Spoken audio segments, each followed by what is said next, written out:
Avant de commencer cette vidéo, je voulais un peu vous parler de ce qui s'est passé depuis la dernière vidéo sur MotoGP 22. Alors, toute la semaine aurait dû être consacrée au mode championnat sur ce jeu vidéo. Le problème, c'est que tout ne s'est pas déroulé comme prévu. Tout simplement parce que juste après avoir tourné le premier épisode, je suis tombé malade, donc j'ai pas pu faire de deuxième ou troisième épisode. Donc rien ne sortira dans les semaines prochaines. Donc on verra un petit peu pour remettre ça en place. En attendant, je vais vous faire des vidéos classiques comme d'habitude. Donc voilà, là je suis de retour de maladie, donc ça a duré 3-4 jours. Mais bon, voilà, j'étais un peu cloué au lit. Autant dire que je pouvais pas faire de vidéo. Et ben, c'est dommage parce que j'avais profité de toute la semaine pour faire ce mode championnat avec plaisir. Malheureusement, j'ai pas pu. On se remet ça. Mais bon, aujourd'hui, on revient à la bonne vieille Formule 1. Ça fait un petit moment que j'ai pas fait de Formule 1 sur la chaîne. On était passé au MotoGP. Aujourd'hui, on revient à la Formule 1 avec Fernando Alonso qui vit une saison 2022 un peu compliquée. Ses efforts du vendredi et du samedi ne sont pas récompensés le dimanche. Pourtant, Alonso, il porte clairement Alpine sur les épaules pour amener la marque française au plus haut dans le classement. Franchement, l'Alpine, elle vaut à peu près le top 10 de justesse. Et Alonso arrive à la placer régulièrement 7, 8, 6, 7, 8e. Ocon aussi, mais moins souvent. Et je me suis rendu compte que Fernando Alonso, je pense que vous aussi vous vous êtes rendu compte de cela, il a beaucoup de malchance. Et malheureusement, ça ne date pas que de cette année.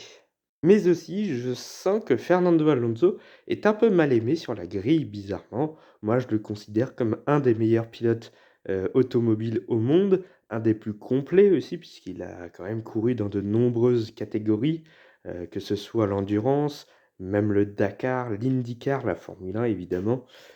Au niveau de la FIA, au niveau même de la presse et même des fans de Formule 1, j'ai l'impression que dès que Fernando Alonso fait la moindre erreur, eh bien tout le monde lui tombe dessus, que ce soit la presse, que ce soit les fans de F1 et même en ce moment la FIA. Et même dans sa propre équipe alpine, j'ai pas l'impression qu'il soit le bien-aimé. Laurent Rossi a l'air de plutôt préférer Esteban Ocon dans tout ce qui est développement et tout. Pendant les tests hivernaux, Fernando Alonso s'est plaint de ne pas vraiment être le pilote numéro 1. Il ne l'a pas dit comme ça, mais en gros, il le pense comme ça. En tout cas, il ne pense pas faire vraiment partie des développements d'Alpine et surtout du futur d'Alpine, alors que pourtant c'est lui qui porte la marque quand même, avec Ocon aussi, mais moi, comme je l'ai dit tout à l'heure. On va revenir un petit peu sur ce qui s'est passé pendant le Grand Prix de Miami pour ces 2 pénalités qui l'ont fait, descendre de la 8e à la 11e place. Donc il a perdu 4 points sur tapis vert lors du dernier Grand Prix à Miami.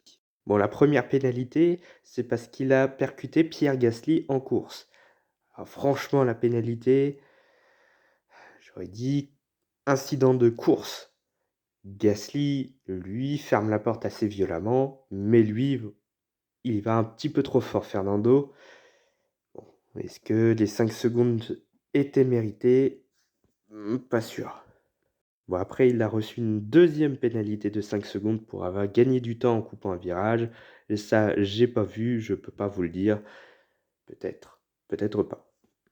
Sachant que lors du même Grand Prix de Miami, Schumacher qui a percuté Vettel ne s'est pas pris de pénalité. Alors que Vettel a franchement été envoyé en toupie par Schumacher et il n'a pas pris de pénalité. Ça, c'est pour le côté FIA. J'ai fait le côté Alpine, on va faire le côté de la presse. Du côté de la presse, j'ai l'impression qu'on trouve Alonso encombrant, et voilà, tout plein de choses comme ça. D'ailleurs, sur l'un des magazines Auto Hebdo, c'était Fernando Alonso qui était à la une avec comme titre l'embarrassant Monsieur Alonso. J'ai trouvé un peu le titre un côté péjoratif. Je sais pas vous, mais moi je le trouve assez péjoratif. À l'intérieur de l'article, on a retrouvé plusieurs questions comme quels étaient les risques, a-t-il répondu aux attentes, faut-il le prolonger, etc. Bon, là, pas trop de soucis. Et enfin, du côté des fans, dès que Fernando Alonso fait des erreurs, On se moque un peu de lui, mais d'un autre côté d'autres pilotes comme Stroll ou Latifi, bon là, qui sont clairement moqués. Alonso, c'est une moquerie un peu détournée, enfin, c'est un peu bizarre, mais en tout cas, ça sent un petit peu la moquerie dès qu'il fait une erreur. Je trouve ça assez gênant puisque Fernando Alonso, oui, il fait des erreurs, mais il en fait beaucoup moins que des Latifi, des Stroll ou même d'autres pilotes sur la grille. Je trouve ça assez gênant. Ça, c'est pour le côté mal aimé. Maintenant, il y a le côté malchance. Fernando Alonso, il n'a marqué que 2 points cette saison, soit le même nombre de points que Stroll. Et il est à 1 point derrière Albon. Sur Williams, il n'a que 2 points d'avance sur Latifi. Si on reprend ses résultats depuis le début de la saison 1 à 1, on a le Grand Prix de Bahreïn où il marque ses 2 seuls points, Grand Prix moyen puisque la voiture n'a juste pas été bon, il finit derrière Ocon.